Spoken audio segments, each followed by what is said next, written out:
The only option is to make more money. You cannot save your way to wealth. It's just not possible. No matter what you do, if you're making 50 grand a year, 75 grand a year, if you're looking to retire, saving your way is not the way. You want to enjoy everything that life has to offer. The answer is always just making more money. So the question is always, how do you make more money? That should be the only question. It's the only thing that matters. Right now I'm in Miami. I've talked a lot of shit about Miami in the past, mainly just because I think a lot of douchebags live here, but I'm in a very nice area of Miami right now. So yesterday I went to this play at the Faena Theater, which is a very expensive 5-star hotel. The show was about $1,500, but it was the most spectacular thing of all time. I went with 4 people: PJ, George, this girl Carolina, who's George's friend. Maybe we spent $3,000 that night, probably a bit more because the drinks are super expensive. You're having a good time. That was the most jaw-dropping experience of all time. Then today we drove across, got a rental car, and went to the Florida Everglades to do the boat swamps, the swamp boats where you're going through catching some freaking alligators. It was just epic. Then you go out to lunch, you do all these things. If I was living here in Miami, there's actually a lot to do, and I'd probably want to be going on a boat once a month. I'd probably want to be renting some jet skis. I'd want to be going to some very nice restaurants. I'd want to be doing a lot of the fun activities that life has to offer here. But especially if you're paying for other people when you go out, if you want to have a fun life in Miami, you are looking at $25,000 to $50,000 per month. Especially the way that I live. I'll be going to Medellin, Colombia on Sunday. We'll be moving into a house with our team. We'll have a full-time cook, maid, someone who does all the grocery shopping, who will literally unpack the luggage when we get there, just completely keep everything clean, dialed, which allows me and the team to focus on being more productive, where we're focused on being hyper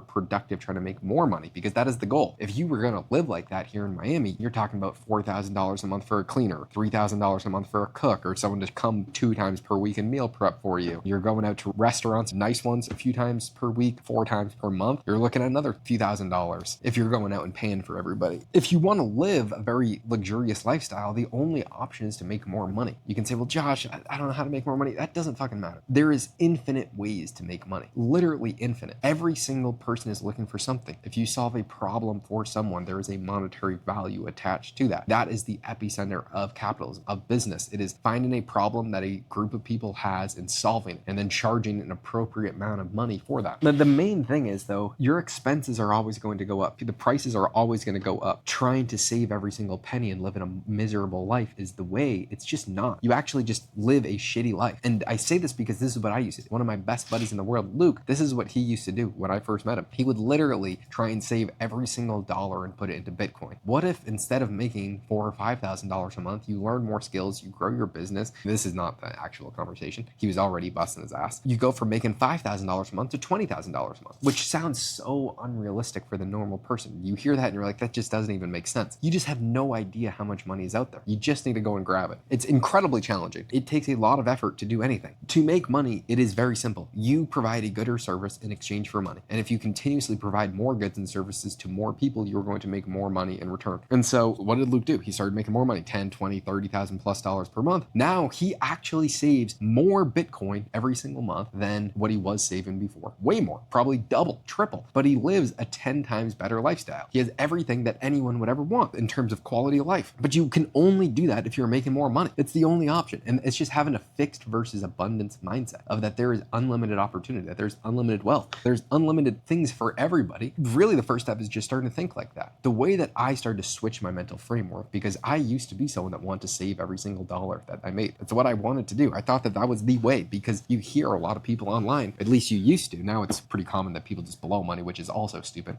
to say, well, you gotta just save more money. My first mentor, George, I actually got his logo tattooed on my leg, and it's how I first started working for him. He would always go out with a group of 5 to 20 people sometimes, and he would just pay for everything, everywhere. We'd go to dinner, we'd go to the club, we'd go to activities, and he'd always pay for everything. And I would say to George, why the fuck do you do this? It doesn't even make sense to me. He said, Josh, why do you want to get rich? Remember, we were driving actually from Arizona to Texas. This is a long fucking drive. I was asking him about why he always pays for everyone. We were sitting there for probably 45 seconds as I was pondering, thinking, why do I want to get rich? Because I want to do whatever I want to. I want to be able to support all my friends, all my family when we're out doing all these cool things, kind of like you do. He said, exactly. He said, I am rich. I wanted to get rich so I could do these things. And so now I do these things. I don't want it to be a question of, oh no, are we going to do something because it's fun, but it's going to cost too much money? He said, I don't want money to be an issue for anything. I want to do what I want to with the people that I want to. And I don't want money to be a discussion at all. I just want to do the things. He was like, isn't that why you want to get rich? Stop focusing on saving your money. You're never going to save your way to financial freedom and to wealth. The only way is by making more money. He said, if you spend all the money that you make, but you focus on making more money, you will be a million times more successful. You will make way more money and you'll have way more money than if you just saved. That conversation actually changed everything for me. I literally just started to spend my money on attracting higher quality talent, on attracting higher quality skills, on thinking about things on a bigger frame. That mental shift, a deep part of the reason why I'm able to make so much more money now. You see a $10,000 investment as an investment. If that $10,000 teaches you something new or adds another avenue to your business that can generate you, instead of $10,000, maybe $10,000 per month, maybe $20,000 per month, you actually are way better off in the long run investing in things. I do not have enough money to fucking spend $50,000 a month in Miami and live the lifestyle that I would want to. I'm actually starting to change my view a little bit. Not fully. I actually still prefer Scottsdale because it's old money versus new money. And I have all the connections with all of the large entrepreneurs in Scottsdale. Miami's a lot more young money. You have to know where your edge is and where the opportunity is. I have a marketing business where I'm doing a lot of new marketing techniques. That would not help as many people here in Miami because it's all young people that focused on the new. My biggest opportunity is in Scottsdale, Arizona, where I know the literal largest business owners there, and they're all my clients, and I tell all their clients because they're older guys. They have old money. They have old businesses. So putting a lot of the new techniques that are really important now into their businesses has an entire new life, which gives you unlimited opportunity. So you have to know where your edge is and kind of migrate there.